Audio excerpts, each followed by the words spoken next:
"선생님 나도 예전에 젊고 건강한 엄마가 있었다면 나도 좀 기대면서 다른 신입사원들처럼 엄마한테 찡찡거리고 그럴 텐데 엄마한테 말하지 말아 달라." 이런 얘기를 하거든요.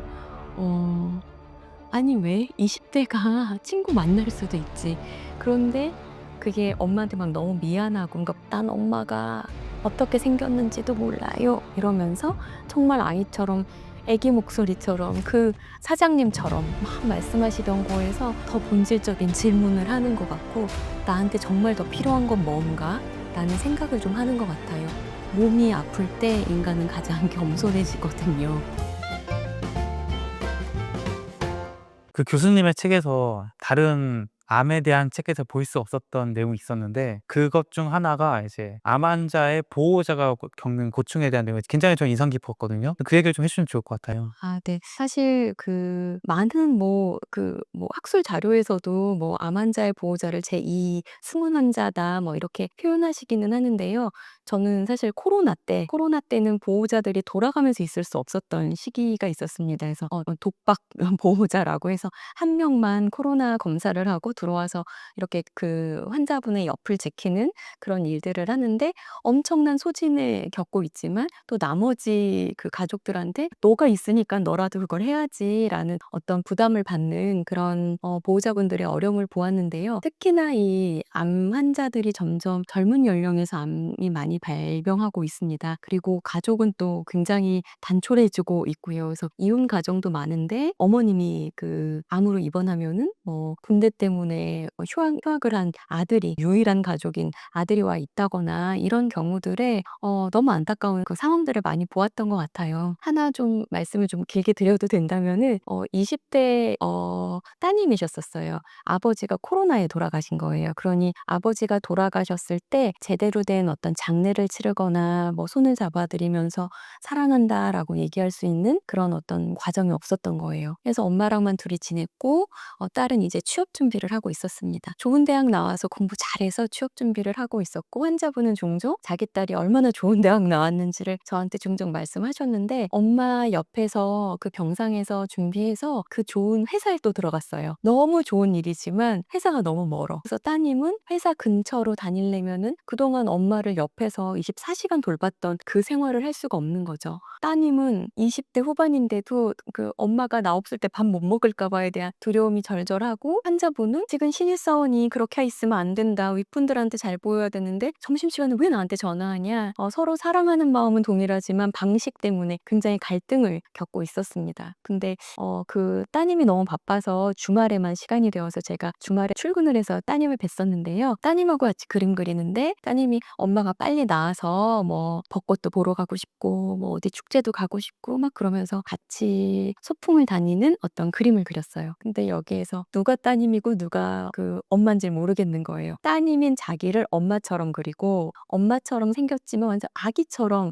엄마를 그려 놓은 거죠. 그래서 제가 그림을 보면서 약간 웃음이 나는 거예요, 둘 다. 그래서 "어떠세요?" 그랬더니 자기도 너무 당황하면서 "내가 엄마 같고 엄마가 딸 같다."라고 본인의 그림을 보면서 그렇게 말씀하셨고 제가 이렇게 어깨를 쓰다듬으면서 엄마의 엄마 노릇하느라고 요즘 좀 힘든가 봐요."라고 얘기했더니 그때 따님이 조용히 눈물을 흘리시더라고요. "선생님 나도 예전에 젊고 건강한 엄마가 있었다면 나도 좀 기대면서 다른 신입사원들처럼 엄마한테 찡찡거리고 그럴 텐데 그러지 못한 게 여기 이렇게 나타나나 봐요."라고 하면서 힘든 이야기들을 나눌 수 있었어요. 그런 그림을 그리고 이걸 알아차렸다고 해서 상황이 바뀌는 건 아니죠. 그럼에도 불구하고 그 따님은 그날 '내가 지금 이 과정에 최선을 다하고 있구나.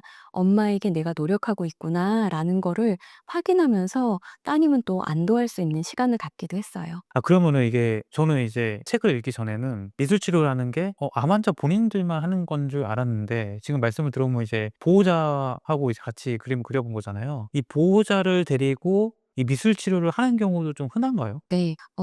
실제로 미국 뭐 완화의료학회나 뭐 이런 데서 미술 치료사의 어떤 그 직무 책임 이런 것들을 보면 "환자와 보호자를 모두 심리 사회 영적 돌봄을 해야 된다."라고 이야기합니다. 아 그러면은 이 교수님께서 이제 보호자를 데리고 이 미술 심리 치료를 했을 때 이 암 환자 본인은 모르는 보호자들의 마음은 어떤 것들이 있나요? 그러니깐요. 이게 제가 그 젊은 보호자들한테 요즘 마음이 쓰이는데 종종 그 퇴근하는 길에 뭐 스타벅스나 이런 데서 친구들 만나는 걸 제가 봐요.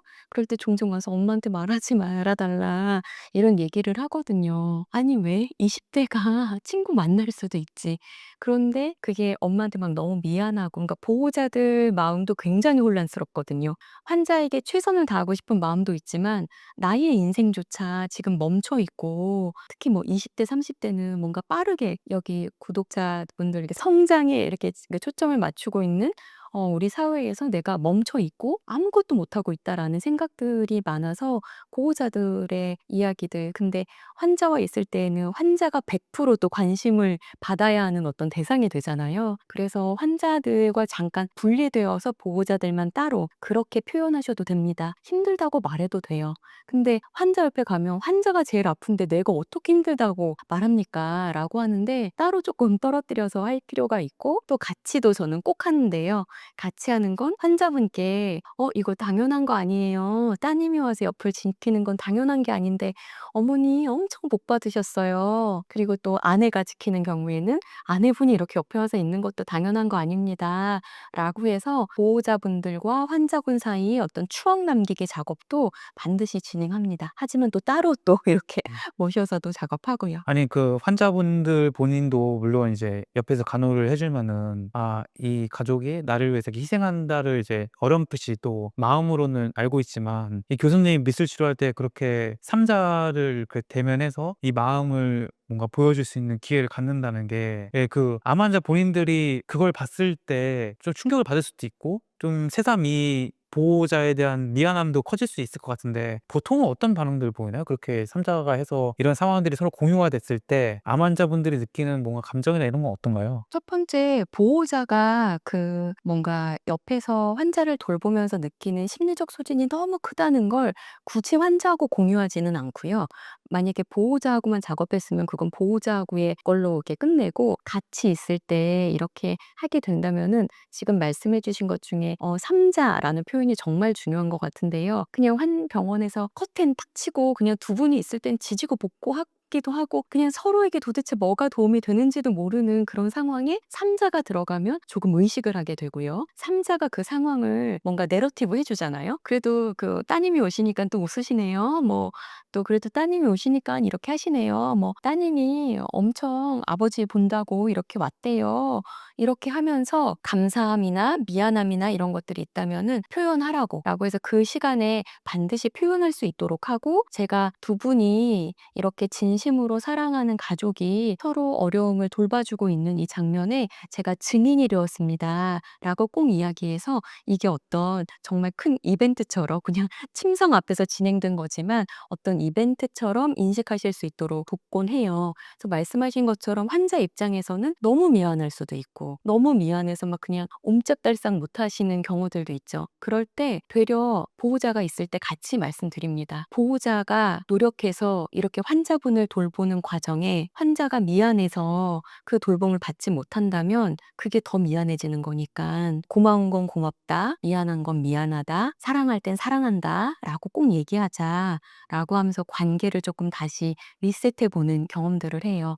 그러면 그게 별거 아닌 것 같아도 좀 리프레시 되는 그런 시간들을 갖습니다. 아니 이 사례가 이제 20대 후반이라고 하니까 이제 뭔가 뭐 저보다 어리긴 하지만 제 또래 같은 느낌이 들고 하고 제 상황과 또 비교가 되니까 얼마나 또 고충이 클지 또 상상을 하게 되는데 이게 이렇게 좀 어린 자녀가 이제 부모를 간병을 하는 경우도 있을 것 같고 또 배우자가 간병을 했을 것 같고 그 배우자가 또 삼자 그거 했을 때는 또 분위기가 또 다를 수도 있다는 생각이 드는데 좀 차이를 느끼시나요? 그 배우자가 있을 때와 어떤 자식이 있을 때와 다른 거 중에 분명한 거 하나는 배우자를 조금 더 편안해 하시는 것 같기는 해요. 그 남자 환자분들은. 며느리가 있을 때하고 아들이 있을 때보다 그 배우자가 있을 때 조금 더 편안해 하시는 거는 분명한 것 같고 종종 그런 거 하시죠. 그때 가서 뭐 환자분들이 뭐 "아버님 그러면 어머님께 조금 고맙다 좀 표현해 보시겠어요?" 이러면 평생 안 했는데 그걸 지금 내가 해 봤자 뭐 하냐고. "아니 안 해 보고 살았으니깐 지금 해 볼까요?"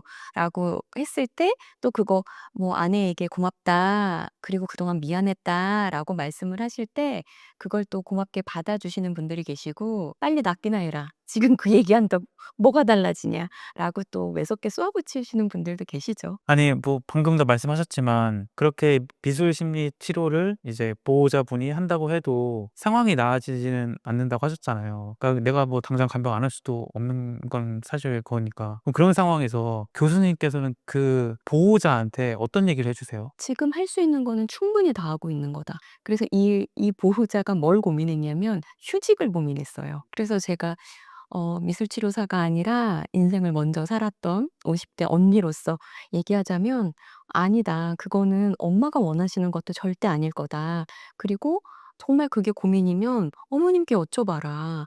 만약에 휴직을 하고 엄마 옆에 있다면 엄마는 더 불편하고 너무 미안하실 거다. 너무너무 멋진 직장인으로 딱 그 직원증 메고 와서 엄마도 보여 드리고 회사에서 선배들한테 예쁨 받는 얘기도 와서 들려 드려라."라고 말씀드리면서 그 역할을 잃지 않도록 엄마를 사랑하는 마음 때문에 본인이 나아가야 하는 그 성장을 멈추지 않도록 격려했었습니다. 혹시 가족의 간병을 받고 있는 지금 암 환자분들에게 좀 해 주고 싶은 말씀 있으세요? 저는 정말 아주 심플해요. "고마울 때 고맙다고 표현합시다."예요. 그걸 꼭 말해야 하나? 네. 말해야지 알아요. 왜냐하면 둘 다 너무 힘든 상황이거든요. 서로의 표정을 보면서 알아차릴 수 있을 만큼 마음의 여유가 있는 상태가 아니에요. 그러니 "고마울 땐 고맙다. 내가 아까 아파서 짜증이 났다. 정말 미안하다."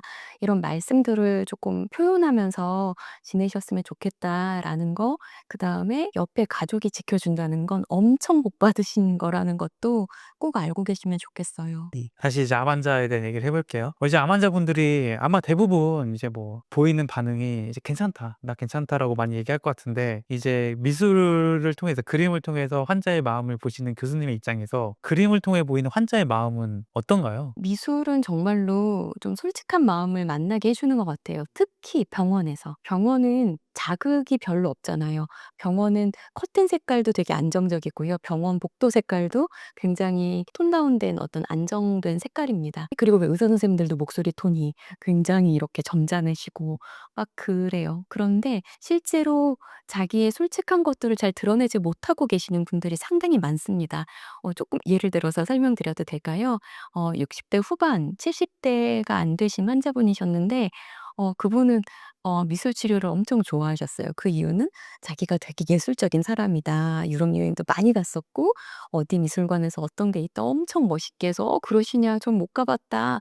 이렇게 말씀을 듣고 이분은 미술 치료 시간에 그림을 뭐 마음을 표현하기보다는 항상 시화, 멋진 어떤 시를 한 편 쓰고 그 옆에다 학을 그린다거나 멋있게 보여주고 싶은 그런 작업들을 오래 하셨어요. 실제로도 중견 기업의 어떤 그 사장님이셨고 항상 자식들이 오면은 "아 김 선생 이리 와 봐라. 뭐 첫째 며느리다. 둘째 며느리다. 뭐 혹은 뭐 여기 뭐 큰딸이다." 뭐 이렇게 가장으로서의 역할을 굉장히 저에게 자랑스럽게 보이려고 하셨던 분이십니다. 그런데 어느 날 제가 그림들을 이렇게 놓고 마음에 드는 그림들을 좀 골라서 그걸로 뭐 오려 붙이기도 해서 "그림을 너무 시화만 그리셔서 붙여 보고 거꾸로 그림을 보면서 글씨를 좀 써 보는 걸 해 보자."라고 말씀을 드렸더니 좋다."라고 허락을 하시고 나서 그림 중에서 아이가 엄마 젖을 먹고 있는 사진을 고르시면서 "난 엄마가 어떻게 생겼는지도 몰라요." 이러면서 정말 아이처럼 아기 목소리처럼 그 사장님처럼 막 말씀하시던 거에서 너무 달라져서 그 이미지 하나에 나는 엄마랑 다니는 애들이 너무 부러웠어요. 그래서 '이를 악물고 살았지 뭐야. 나는 태어나서 내 기억 속에는